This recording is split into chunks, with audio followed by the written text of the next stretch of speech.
कौन पाई समस्ते फेब्रुआरी मास को प्रेमर मास बोली कहती कौन पाई फेब्रुआरी मासरे ही वैलेंटाइन डे पालन करा जाए 14 फेब्रुआरी को वैलेंटाइन डे कौन पाई कह जाए कौन आपण माने जानिचंती कि नमस्कार मु आपण मानक अनामिका तो चलंतु आज ही वीडियो रे मु आपण मानक वैलेंटाइन वीक पछरे थिबा हिस्ट्री सहित परिचय कराइबी तो चलंतु आज वीडियो को आमे आरंभ करिबा। एही कहानी रो आरंभ होउची रोम ठारू। रोम रे 3rd सेंचुरी रे जो राजा थिले तांको नाम थिला किंग क्लाउडियस।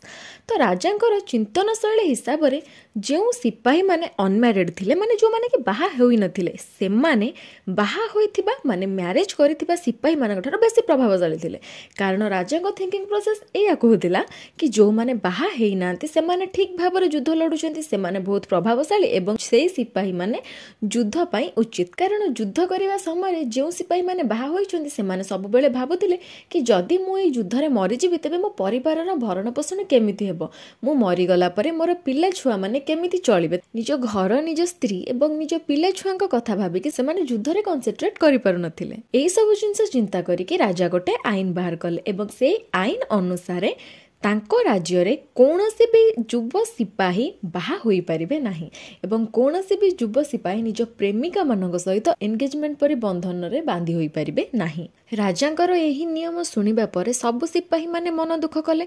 से माने जानी थिले कि राजा ए सब जिंस ठीक करूनांती किंतु राजांक विरुद्ध रे जिबार साहस मध्य से मानकर नथिला। सेथि पई से माने चुपचाप राजांक नियम को पालन करूथिले। किंतु सेही समय रे रोम रे जने युव व्यक्ति थिले जाहांकर नाम थिला संत वैलेंटाइन।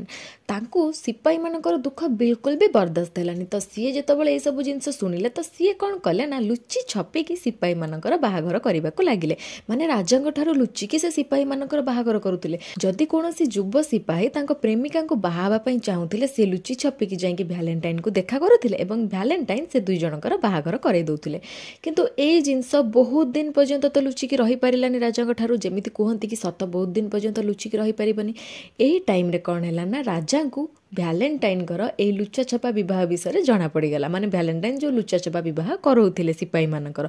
जेतबेले राजांक कान रे एही खबर पड़िला तो राजा कौन कले ना वैलेंटाइन को गिरफ्त करे नेले एवं राजांकर आईन को मानि नथिबारु एवं राजांक विरुद्ध रे जाइथिबारु राजा वैलेंटाइन को कारागार रे बंद करे देले एवं तांको मृत्युदंडर आदेश मध्य देई देले। वैलेंटाइन जेल रे बंदी होई थिबा समय रे तांको पाखकु सेही जेल रे जने जेलर आसिले एवं से जेलरक नाम थिला एस्टेरियस।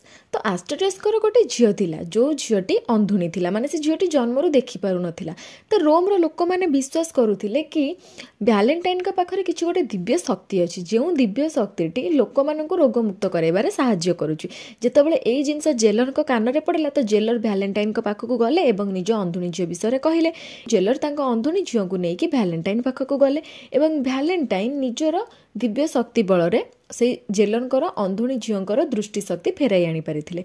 एहा परे जेलरको झीओ सहित वैलेंटाइनकर बहुत बढ़िया बंधुता होई जाइथिला। किंतु एही बंधुतार संपर्क केतबेले जे प्रेमर संपर्क रे परिणत होई जाइथिला ता दुई जन को जणा नथिला। जेलरको झीओ को एही जिंस जणा पड़ि जाइथिला कि दिने ना दिने वैलेंटाइन को मृत्युदंड दिया जिवो। एही कथा जानिला परे तांकर देह बहुत खराब होई गला एवं से बिछना रे पड़ी गले। जेतेबेले वैलेंटाइन जानिले कि तांको एबे मृत्युदंड दिया जिवो तांकर मृत्युर समय आसी गला बोली सी जेलर को गोटे पेन एवं गोटे पेपर मागिले। सेही पेन एवं पेपर रे से जेलरकर झियो पाखकु गोटे शेष प्रेम पत्र लिखिले। जो प्रेम पत्र रो शेष रे एया लेखा थिला कि फ्रॉम योर वैलेंटाइन। धीरे धीरे एही कथा बाहर को आसिला। लोक माने एही जिंस विषय जानिबा को चाहिले एवं लोक माने भाबिले जो व्यक्ति माने वैलेंटाइन बहुत सारा प्रेमी जुगल को एकाठी हबारे साहाय्य करथिला। शेषरे सेही वैलेंटाइन कर प्रेम अधूरा रही गला एवं सेही वैलेंटाइन तांको प्रेमिकांक ठारू बहुत दूर को चली गले। सेही दिनठू 14 फेब्रुआरी को प्रेमर दिवस रूपे माने वैलेंटाइन डे रूपे पालन करा जाय एवं फेब्रुआरी मंथ को प्रेमर मास बोली मध्य कहा जाय थाय। एही वैलेंटाइन वीक रे प्रेमी जुगल माने सेमानकर लव्ड वन्स को रोज चॉकलेट एवं ढेर सारा भल पाइबा देके सेमानकर प्रेम व्यक्त करिथांती।